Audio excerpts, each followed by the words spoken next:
네, 할렐루야. 예, 반갑습니다. 오늘 함께 나누실 말씀 출애굽기 20장 4절에서 6절까지 말씀입니다. 출애굽기 20장 4절에서 6절까지 말씀. 우리 석절의 말씀인데요. 우리 함께 계신 분들 우리 한 목소리로 함께 봉독하도록 하겠습니다. 너를 위하여 새긴 우상을 만들지 말고 또 위로 하늘에 있는 것이나 아래로 땅에 있는 것이나 땅 아래 물속에 있는 것에 어떤 형상도 만들지 말며 그것들에게 절하지 말며 그것들을 섬기지 말라. 나 내 하나님 여호와는 질투하는 하나님인즉 나를 미워하는 자의 죄를 갚되 아버지로부터 아들에게로 3, 4대까지 이르게 하거니와 나를 사랑하고 내 계명을 지키는 자에게 천대까지 은혜를 베푸느니라. 아멘. 네, 할렐루야. 반갑습니다, 여러분. 우리 옆에 분하고 우리 또 작은 목소리로 우리 반갑게 인사하겠습니다. 반갑습니다. 사랑합니다. 네. 우리 또 뭐 앞뒤로 이렇게 손도 한번 흔들어 주시고요. 또 예배 마치고 저희들도 교제하겠지만 함께 딱 얼굴 보고 또한 주님께서 기뻐하시는 예배 가운데 나가길 주님의 이름으로 축복합니다. 네, 오늘은 십계명 말씀 세 번째 말씀입니다. 사도 바울이 2차 전도 여행 때 아덴이라는 도시에 방문을 했습니다. 아덴이라는 도시는 그 당시에 헬라의 영광이다 라고 불릴 만큼 헬라 문화에 있어서 굉장히 발달한 도시였고 지식적으로도 지성이 뛰어난 사람들이 많이 모여 있었고 문화적으로도 그리고 어떤 풍요로움도 다른 어떤 도시와 비할 바 없는 그런 곳이었습니다. 화려한 건축물들, 그 도시에 들어가는 것 자체만으로도 그 위용에 눌릴 만큼 굉장히 화려한 도시였죠. 그리고 그 아덴은 굉장히 종교적인 도시였습니다. 그래서 사도 바울이 그 아덴 사람들을 향하여서 사도행전 17장 22절 말씀을 보시면 바울이 아레오바고 가운데 서서 말하되 아덴 사람들아 너희를 보니 범사에 종교심이 많도다. 사람들이 많이 모이는 아레오라는 언덕, 그곳에서 재판도 행하고 그렇게 했죠. 그곳에 서서 사람들이 굉장히 많이 모여 있는 곳에서 사도 바울이 이야기하는 것입니다. 너희들을 볼 때 너희들은 굉장히 종교심이 많다.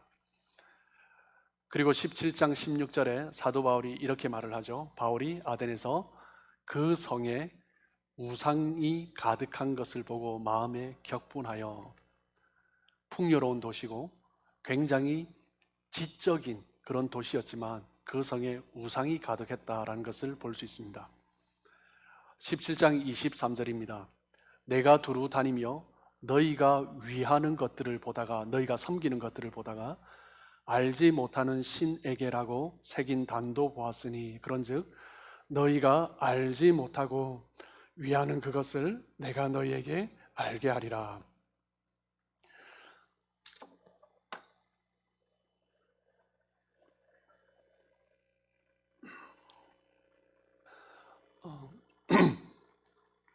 네, 사도 바울이 보면서 그 아덴 사람들이 어떤 신을 섬기고 있는데 그 신의 이름이 무엇이냐면 신의 이름이 뭐라고요?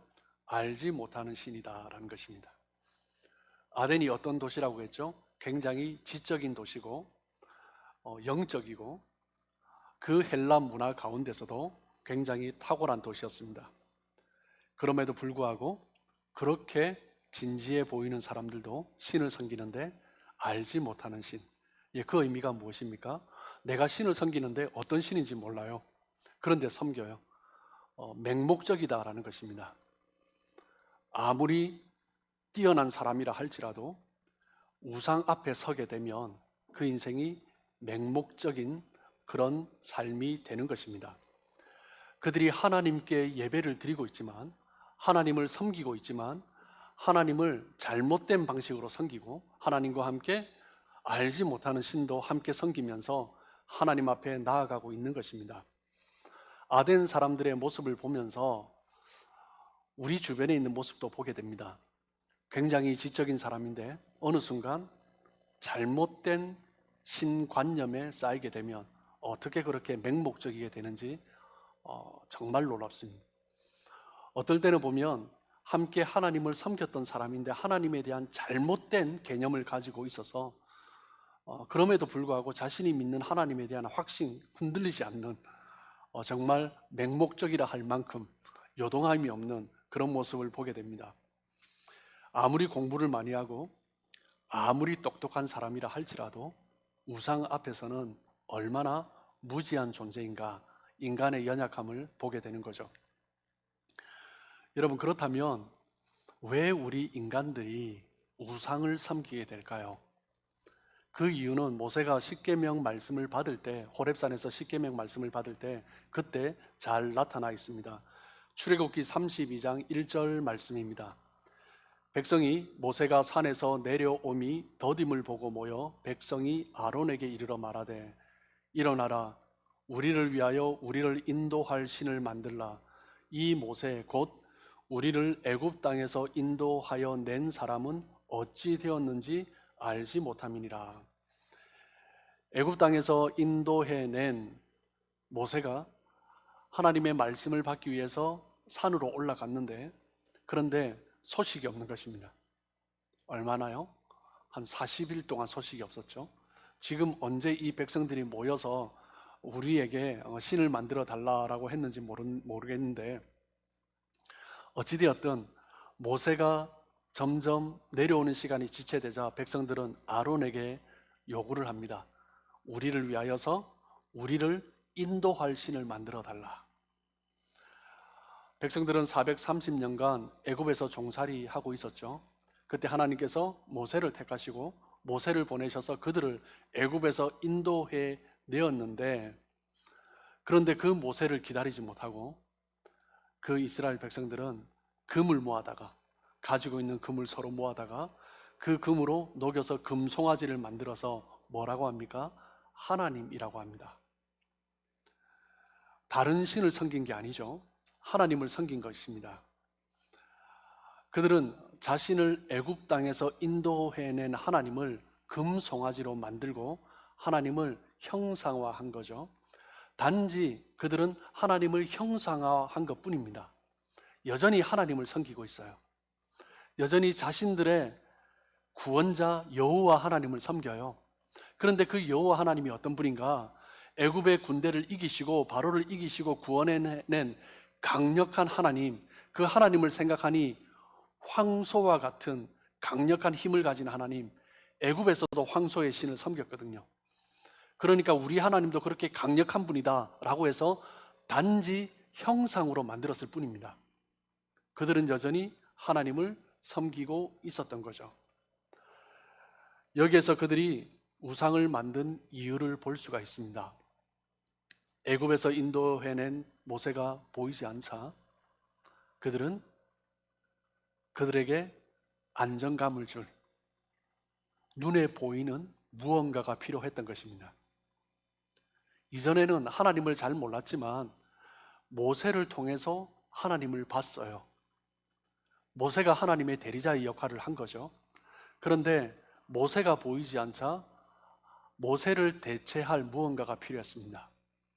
그래서 그들은 우리가 직접 하나님을 만들자라고 한 거죠. 그들은 눈에 보이지 않는 하나님이 아닌 눈에 보이는 하나님을 믿고 싶었던 것입니다. 눈에 보이는 하나님, 하나님을 만들어 놓고 나니 안심이 되는 거죠. 사람들은 보이는 것을 통해서 안정감을 누립니다. 내가 아무리 해주겠다 해도 어떤 사람들은 보기 전까지는 믿지 않습니다.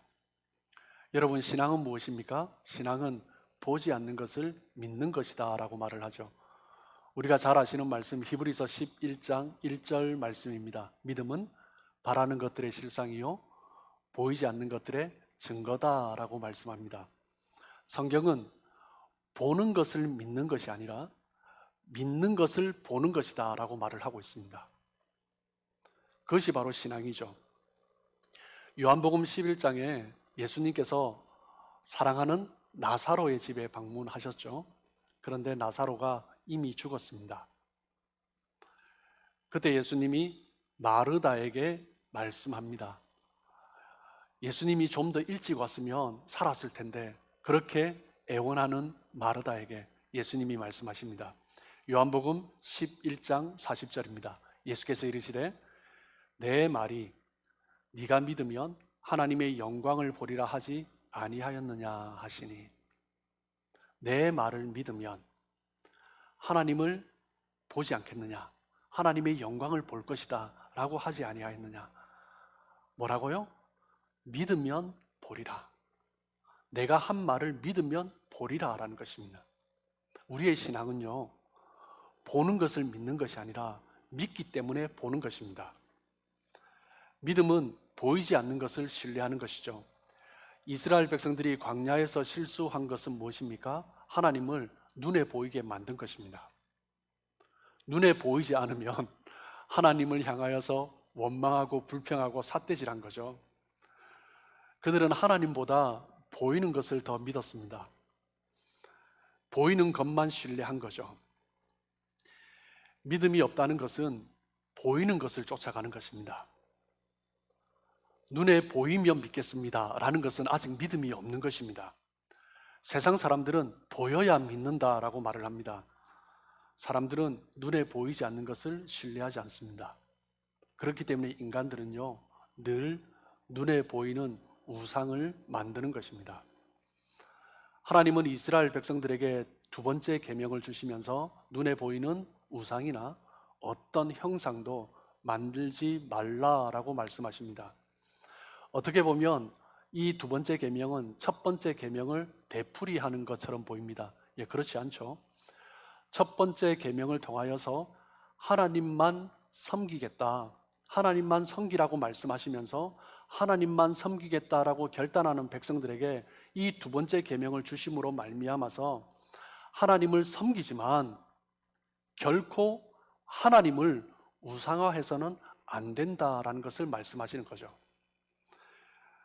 출애굽기 20장 4절입니다. 너를 위하여 새긴 우상을 만들지 말고 또 위로 하늘에 있는 것이나 아래로 땅에 있는 것이나 땅 아래 물속에 있는 것에 어떤 형상도 만들지 말라라고 말씀하십니다. 두 번째 계명은 굉장히 구체적인 것입니다. 하늘에 있는 것이나 땅에 있는 것이나 땅 아래 물 아래 있는 것이나 어떤 이미지도 그 이미지를 만들어 놓고 하나님이다 라고 말하지 말라라는 것입니다. 하나님을 믿으면서 무슨 이미지가 있어야 믿겠다, 이미지를 만들어야 안정감을 얻으면서 믿겠다, 그렇게 하지 말라라는 것입니다. 그런데 인류의 역사를 보면 어떤 문화든지 항상 우상이 있었습니다. 형상이 있었습니다. 신의 형상들이 있었죠. 애굽은 많은 신들 가운데 송아지를 우상으로 섬겼습니다. 그래서 이스라엘 백성들은 그 문화 속에서 430년간 조상 대대로 살아왔기 때문에 그 송아지 형상을 만들어 놓고 하나님이다 라고 한 것입니다. 인류는 항상 자신의 삶 가운데 연관된 것을 만들어 놓고 나의 하나님이다 라고 말을 하는 거죠. 이방신들도 마찬가지입니다. 블레셋이 다곤 신을 섬겼죠. 다곤 신은 머리는 생선이고 몸은 사람의 몸입니다. 그들의 주 업종이 어업에 종사한 사람들이 많았기 때문에 다곤 신을, 물고기 신을 섬긴 거죠. 사람들은 그들의 환경에 따라서 달을 섬기기도 하고 태양을 섬기기도 하고 나무를 섬기기도 하고 돌을 섬기기도 하고 그들의 환경에 따라서 수많은 우상들을 만들어 놓고 섬기고 있습니다. 다른 신을 두지 말라라고 말씀하신 것은 거짓된 신에게 경배하지 말라라고 말씀하신 것이라면 이 두 번째 계명은 우상이나 어떤 형상도 만들지 말라라는 이 두 번째 계명은 잘못된 방식으로 하나님을 예배하지 말라라는 것입니다. 첫 번째 계명이 대상에 관한 문제라면 두 번째 계명은 예배의 방법에 관한 문제인 것입니다. 하나님께서 말씀하신 방식이 아니라 우리가 원하는 방식, 내가 선택한 방식으로 예배 드리는 것을 하지 말라라는 것입니다. 하나님께서 우상이나 자기 형상을 만드는 것을, 하나님을 형상으로 만드는 것을 금지하신 이유는 무엇입니까? 첫 번째, 그 이유는 무엇이냐면 하나님은 자존하시는 하나님이시기 때문입니다. 하나님은 스스로 계신 분이시기 때문입니다. 출애굽기 3장 14절에 하나님이 모세를 부르시면서 말씀하셨습니다. 나는 스스로 있는 자이니라. 너는 이스라엘 자손에게 이같이 이르기를 스스로 있는 자가 너를 보내었다 라고 말해라 라고 말씀하십니다. 하나님은 모세를 처음 부르실 때부터 자기 자신이 어떤 존재인지 말씀하셨습니다. 하나님은 스스로 계신 분이십니다. 그렇기 때문에 하나님은 결코 형상화할 수가 없는 것입니다. 하나님은 창조주이시기 때문에 피조물의 어떤 것을 가지고 하나님의 형상을 나타낼 수 없는 것입니다. 그렇기 때문에 하나님은 우상으로, 형상으로 만들지 말라라고 한 거죠. 왜 인간은 우상을 만듭니까? 왜 형상화해서 하나님을 섬기려고 하는 것일까요? 형상화하는 이유는 무엇입니까? 내가 소유하고 싶은 것입니다. 하나님이 계신데 잘 모르는 거죠. 그래서 무언가 하나님을 대체할 물품을 만들어 놓고 그것을 내가 가지고 싶은 것입니다. 하나님의 형상이 있다라는 것은 그 형상을 소유한 자가 그 하나님을 소유하고 있다라는 거죠. 신을 형상화하여 내가 원하는 대로 가지고 다니고 내가 원하는 대로 그 신을 조정하고 싶은 마음에서 하나님을 형상화하는 것입니다. 하나님은 결코 형상으로 만들어질 수 있는 분이 아닙니다. 내가 이것이 하나님이다라고 만들어 놓아도 하나님은 그렇게 그 피조물에 제한되는 분이 아닙니다. 하나님을 눈에 보이는 가시적인 것으로 나타내기 위해서 만들어 놓은 그 하나님을 만들어 놓고 이것을 하나님이다라는 것은 자존하신 하나님, 스스로 계신 하나님의 그 이름을, 그 영광을 훼손하는 거죠. 그렇기 때문에 하나님은 우상을 금지하신 것입니다. 우리는 하나님의 피조물입니다. 그렇기 때문에 인간은요, 결코 신을 만들 권한이 없습니다. 스스로 계신 하나님을 어떻게 우리가 만들 수 있습니까? 그렇기 때문에 하나님은 우상을, 형상을 만들지 말라는 거죠. 그리고 두 번째, 하나님께서 왜 우상을, 형상을 금지하셨습니까? 하나님은 질투하시는 하나님이시기 때문입니다. 인간이 만든 그 어떤 것과도 하나님의 영광을 비교할 수 없습니다. 그런데 하나님이 만드신 하나님의 형상을 닮은 인간이 다른 형상을 만들어 놓고 이것을 하나님이다라고 하면 하나님이 속상하시죠. 질투하실 수밖에 없는 것입니다.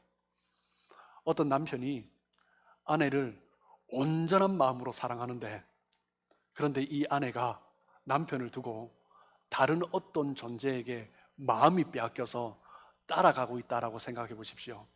그 남편의 마음은 찢어지는 거죠. 그 찢어지는 아픔과 함께 그 마음에 질투가 일어나는 것입니다. 그 남편이 순결하면 순결할수록 그 질투는 더 일어날 것입니다. 하나님은 지극히 순결하시기 때문에 하나님의 형상을 닮은 우리 인간이 하나님 앞에 드려야 할 그 영광을 다른 존재와 나누는 것을 결코 하나님은 보실 수 없는 거죠. 질투하실 수밖에 없는 것입니다. 이사야 42장 8절입니다. 나는 여호와니 이는 내 이름이라. 나는 내 영광을 다른 자에게, 내 찬송을 우상에게 주지 아니하리라. 하나님은 자신의 영광을, 자신이 받으실 찬송을 오직 자신과 사람과만 나누고 싶어 하십니다. 그 어떤 존재에게도 빼앗기는 것을 하나님은 참으실 수 없는 거죠. 그렇기 때문에 하나님은 그 형상을 닮은 인간, 그 인간과 함께 그 하나님의 깊은 관계를 가지기 원하시는 것입니다. 우상을 금지하신 이유, 세 번째는 하나님이 이미 하나님을 닮은 형상을 만드셨기 때문입니다. 우리가 그 하나님께서 만드신 하나님의 형상입니다. 하나님이 하나님의 닮은 존재를 이미 만드셨어요. 창세기 1장 27절에 보면 하나님이 자기 형상, 곧 하나님의 형상대로 사람을 창조하시되 남자와 여자를 창조하시고, 창세기 1장 26절과 27절의 이 말씀, 하나님의 모양대로, 하나님의 형상대로 남자와 여자를 창조하신 이유는 그 형상 안에 하나님을 나타내고 싶으셔서입니다. 그렇기 때문에 우리 인간이 어떤 형상을 만드는 것은 하나님께서 우리를 향해서 주셨던 그 사랑에 대해서 우리가 외도하는 거죠. 그 하나님에 대해서 죄를 짓는 거죠. 그리고 하나님의 형상으로 우리를 만들어 주셨는데 우리 인간이 다른 어떤 형상을 만들었다라는 것은요, 그리고 그 형상이 하나님이다라는 것은요, 자신의 가치를 떨어뜨리는 것입니다. 우리 인간 자체가 하나님의 형상인데 다른 나무나 돌을 갖다 놓고 하나님이다라고 하면 우리는 뭐가 됩니까? 그것보다 못한 존재가 되는 거죠. 그렇기 때문에 하나님은 하나님의 이름을 섬기는, 하나님의 영광을 섬기는 인간들이 다른 어떤 형상으로 하나님을 만드는 것을 결코 원치 않으십니다. 출애굽기 32장 1절입니다. 백성이 모세가 산에서 더디 내려오는 것을 보고 아론에게 말을 하죠. 뭐라고 말을 합니까? 우리를 인도할 신을 만들어 달라. 우리를 위하여 우리를 인도할 신을 만들어 달라. 우리라는 말을 2번 반복하고 있습니다. 왜 이스라엘 백성들이 형상을 만들었습니까? 우리를 위하여 우리를 인도할 신, 자신들의 필요를 채워줄, 자신들의 요구를 채워줄 하나님이 필요한 것입니다. 우상을 만드는 이유가 무엇입니까? 내 소원을 이루어질 존재를 찾는 것입니다. 우상을 만드는, 우상을 섬기는 내면의 동기는 무엇입니까? 나의 이기심인 것이죠. 나의 욕심인 것입니다. 개인의 욕망을 성취하는 데 도움이 되는 신을 쫓아가는 것입니다. 인간이 이 우상을 만드는 이유는 이기적인 필요 때문이죠. 자신이 원하는 것을 해결해 줄 신이 필요한 것입니다. 나의 필요를 위해서 사람들은 하나님을 찾습니다. 여러분, 우리 주변에도 그런 사람들이 많아요. 문제가 생겼어요. 육신의 아픔, 질병의 문제, 경제적인 문제, 자녀의 문제, 관계의 문제, 어떻게 할까? 교회 같이 나가봐. 그러면 해결돼? 될 거야. 나가봐. 자신의 필요 때문에 하나님을 찾는 사람들이 많습니다. 나의 필요 때문에 하나님을 찾는 사람들은요, 언젠가는 하나님을 떠나게 되어 있습니다. 그 하나님이 내가 원하는 대로, 원하는 만큼 필요를 채워주지 않으면 그 신을 더 이상 찾을 이유가 없는 거죠. 그런데 그 신을 믿었는데 그 신이 채워준다고 해서 가보았는데 가니까 채워져요. 내가 필요한 것이 채워졌습니다. 채워졌으니 이제 떠나는 것입니다. 나의 필요를 위해서 하나님을 찾은 사람들은 채워져도 채워지지 않아도 하나님을 떠나는 것입니다. 그런데 물론 자신의 필요 때문에 하나님을 찾는 사람이 있습니다. 내 문제 때문에 하나님을 찾는 사람이 있습니다. 그런데 내 문제 때문에 하나님을 찾았는데 교회에 와서 하나님 앞에 나와서 보니 내 문제가 아니라 하나님이 나를 죄에서 구원해 주신 구원자라는 것을 만나면 내 문제가 더 이상 문제가 되지 않는 거죠. 그러면 이야기가 달라지는 것입니다. 문제 때문에 하나님 앞에 나왔지만 예수 그리스도를 나의 구주로 영접하면 그때부터는 이야기가 달라지는 거죠. 그런데 여전히 신앙의 연수가 1년, 2년, 5년, 10년 지났는데도 여전히 내 문제가 하나님을 만나는, 하나님 앞에 나가는 매개체라면 여전히 우리는 나는 지금 눈에 보이는 하나님을 쫓고 있지 않는지 우리는 돌아봐야 한다는 거죠. 하나님은 물론 우리의 필요를 채우시는 분이십니다. 하지만 하나님은 우리의 필요를 채우시기 위해서 존재하는 분이 아니십니다. 하나님께서 우리가 원하는, 내가 원하는 필요를 채우시든 채우지 않으시든 하나님은 여전히 하나님이시고 하나님은 여전히 우리에게 가장 좋은 길로 인도하시는 분이십니다. 사도 바울은 그렇기 때문에 우상을 섬기는 것을 탐심이다라고 말을 했습니다. 골로새서 3장 5절 말씀을 보시면 땅에 있는 지체를 죽이라. 음란과 부정과 사욕과 악한 정욕이니, 정욕과 탐심이니 탐심은 곧 우상 숭배다라고 말을 했습니다. 탐심은 인간이 자기가 원하는 것을 가지려는 마음입니다. 내가 원하는 것을 가지려는 마음, 그것이 우상 숭배다라고 말을 하는 거죠. 두 번째, 인간이 우상을 만드는 이유는 무엇 때문입니까? 마음의 욕심 때문입니다. 우상은 어디에서 시작되는 겁니까? 내 마음의 욕심에서 시작되는 것입니다.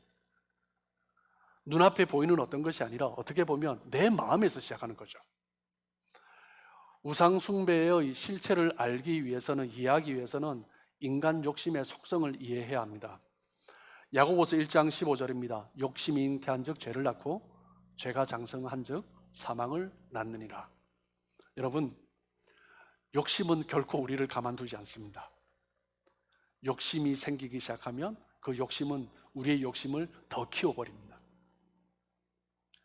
사람들은 내가 원하는 것을 가지면 만족하는 것이 아니라 더 가지고 싶어 합니다.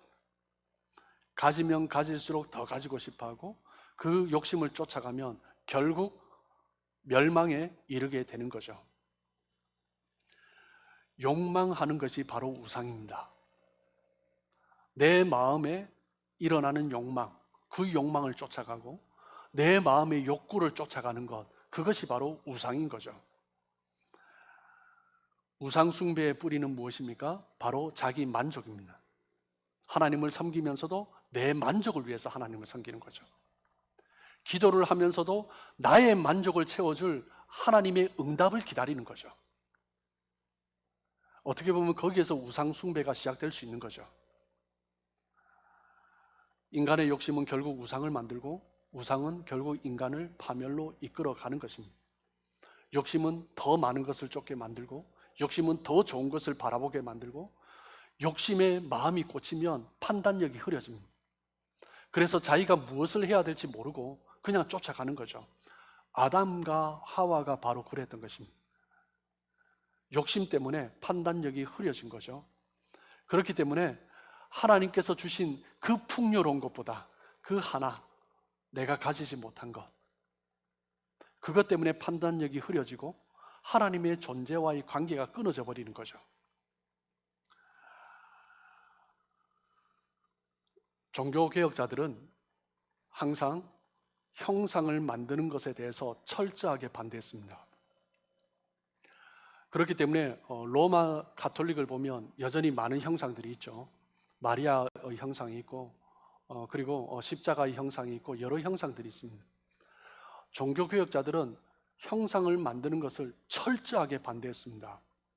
그렇기 때문에 우리 개혁주의 교회는 어떤 형상도 만들지 말라라고 말을 합니다. 그것이 성경적인 것이고 그것이 우리가 따르는 개혁주의 신학 노선이기 때문입니다.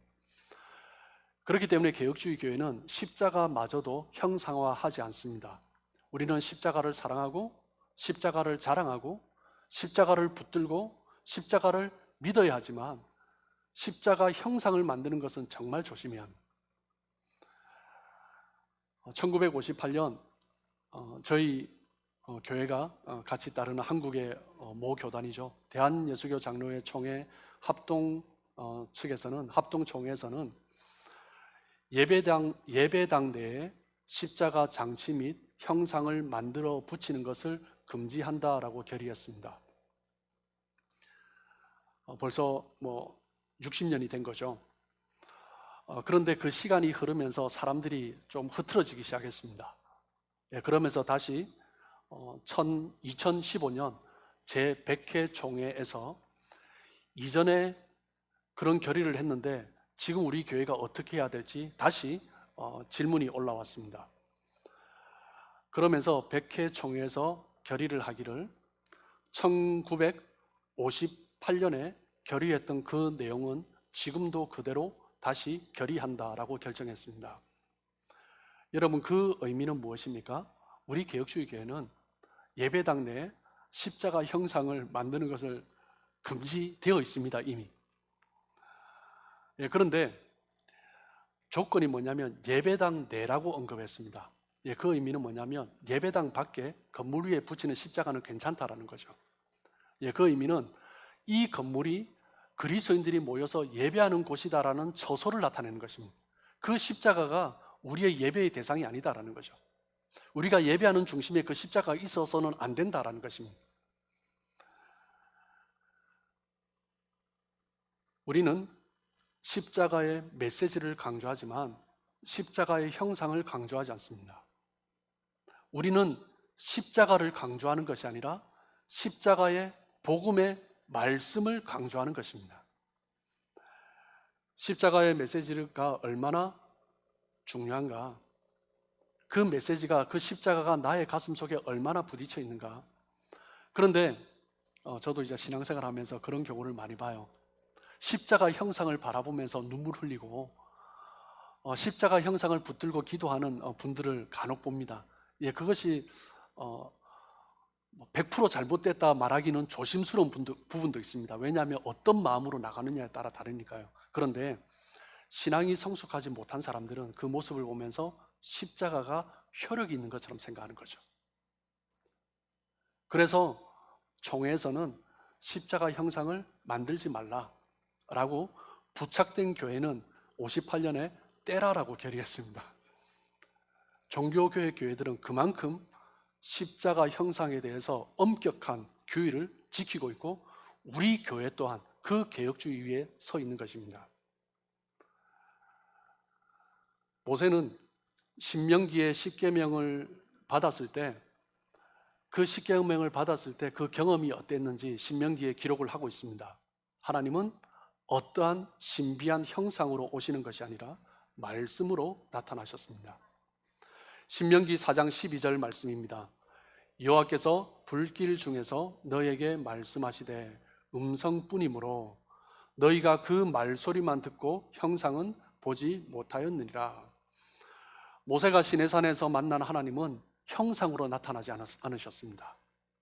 하나님은 말씀으로만 나타나셨습니다. 모세도 그렇고 그리고 이스라엘 백성도 소리만 들었을 뿐입니다. 하나님은 말씀으로 자신을 나타내기를 결정하셨습니다. 모세를 처음 부르실 때부터 불 가운데 하나님이 형상으로 나타나지 않으셨어요. 불 가운데 태우심으로 내가 너를 부르고 스스로 있는 자다라고 말씀하셨고, 그리고 말씀으로 그를 부르시고, 그리고 말씀으로 이스라엘 백성들을 애굽에서 인도해 내신 후에 말씀으로 내가 너의 하나님이다라는 것을 보여주셨습니다. 하나님은 백성들에게 나타나는 방식을 말씀으로 하신다라는 것을 이미 선택하신 것입니다. 예수님께서 이 땅에 오실 때도 말씀으로 오셨습니다. 요한복음 1장 1절입니다. 태초에 말씀이 계시니라. 이 말씀이 하나님과 함께 계셨으니 이 말씀은 곧 하나님이시니라. 14절입니다. 말씀이 육신이 되어 우리 가운데 거하심에 우리가 그의 영광을 보니 아버지의 독생자의 영광이요 은혜와 진리가 충만하더라. 하나님은 말씀으로 이스라엘 백성들에게 임하셨고 독생자 예수께서도 말씀으로 오셨습니다. 그렇기 때문에 우리 교회는요, 말씀을 중요하게 여기는 거죠. 부활하신 주님께 도마가 말을 합니다. 내가 보지 않고는 믿지 않겠다. 그때 주님이 뭐라고 하십니까? 너는 나를 본고로 믿느냐? 보지 못하고 믿는 자가 복되도다 라고 말씀하셨습니다. 하나님을 믿는 것은, 예수님을 믿는 것은 어떤 형상을 보고 믿는 것이 아닙니다. 그냥 그 말씀으로 믿는 거죠. 우리에게 주신 그 말씀을 따라가는 것입니다. 하나님을 보여달라라고 하는 것은 정말 잘못된 것입니다. 하나님을 보여주십시오. 이 말씀의 하나님의 방법, 우리에게 임하시는 하나님의 방법을 이해하지 못한 내용인 거죠. 하나님은 볼 수 없는 분이십니다. 그런데 우리는 보는 것에 쉽게 초점을 맞추는 거죠. 우리는 보는 것이 아니라 듣는 것에 초점을 맞춰야 합니다. 우리는 보는 것이 아니라 말씀에 초점을 맞춰야 합니다. 로마서 10장 17절에 사도 바울이 말을 하는 것처럼 믿음은 들음에서 나고 들음은 그리스도의 말씀으로 말미암았다라고 말씀하셨습니다. 믿음은 말씀을 듣는 것에 나는 것입니다. 어떤 사람은 보아야 믿겠다라고 말을 하는데 본다고 믿어지는 것이 아닙니다. 말씀을 통해서 우리는 믿음이 생기는 거죠. 오늘 저희들이 함께 나누시는 말씀, 두 번째 계명의 핵심은 무엇입니까? 형상을 만들지 말라, 우상을 만들지 말라. 구체적인 하나님의 방법입니다.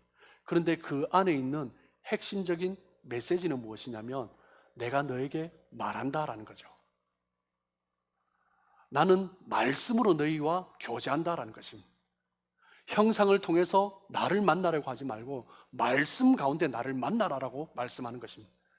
두 번째 계명의 핵심은 바로 말씀 중심입니다. 하나님은 결코 다른 것으로 우리에게 보여주시는 분이 아니십니다. 그렇기 때문에 우리가 현혹되지 말아야 할 것은 내가 하나님을 보았다, 하나님의 어떤 형상으로 만났다, 이런 집회는 정말 조심해야 됩니다. 우리는 쉽게 눈에 보이는 것을 쫓으면서 우리는 미혹되고 속게 되는 것입니다. 그것이 바로 사탄이 원하는 것이고, 그렇기 때문에 하나님이 우상을, 형상을 만들지 말라라고 말씀하신 것입니다. 사랑하는 성도 여러분, 우리가 하나님을 섬기는 삶으로 날마다 신실하게 세워지기 위해서는 우상을 제거해야 됩니다. 그 우상을 제거하는 것은 무엇에 시작되는 것입니까? 말씀을 붙들면서 시작되는 것입니다. 내가 말씀 가운데 하나님을 만나고 말씀 가운데서 하나님이 어떤 분인 것을 경험할 때 그때 자연스럽게 내 삶 가운데 우상이 없어지는 거죠. 그런데 말씀이 아니라 말씀 없이 하나님을 찾으려고 하면 보이는 것을 쫓게 되는 거죠. 눈에 보이는 것, 무언가를 보여줘야 하나님이 있다라고 생각하는 것입니다. 그러면서 보이는 것을 쫓게 만들고 교묘하게 우리의 탐심을 흔들고, 그러면서 거짓된 우상을 쫓게 만드는 거죠. 여러분, 거짓된 우상이 다른 신이 아니라 하나님입니다. 두 번째 계명은 하나님의 형상을, 하나님의 우상을 만들지 말라는 메시지입니다. 여전히 우리가 하나님을 섬기면서도 내 탐심 가운데 눈에 보이는, 내 앞에 나타나는 무엇이 있어야라고 한다면 우리는 두 번째 계명을 제대로 지키고 있는가 돌아봐야 한다는 거죠. 하나님은 우리를 통해서 영광을 받으시길 원하십니다. 우리는 하나님이 기뻐하시는 예배를 드려야 합니다. 그 예배는 무엇입니까? 말씀 중심입니다. 말씀이 중심이 되고, 오늘 이 예배뿐만 아니라 나의 일상의 삶 가운데 말씀 가운데 나를 발견하고 말씀 가운데서 나를 향한 하나님의 섭리를 발견해 가면서 하나님의 은혜 가운데 가는 삶, 그것이 바로 예배자의 삶입니다. 날마다 하나님의 그 말씀의 은혜 가운데 가심으로 하나님과 그 영광의 은혜 가운데 가는 복된 삶 되시길 주님의 이름으로 축복합니다.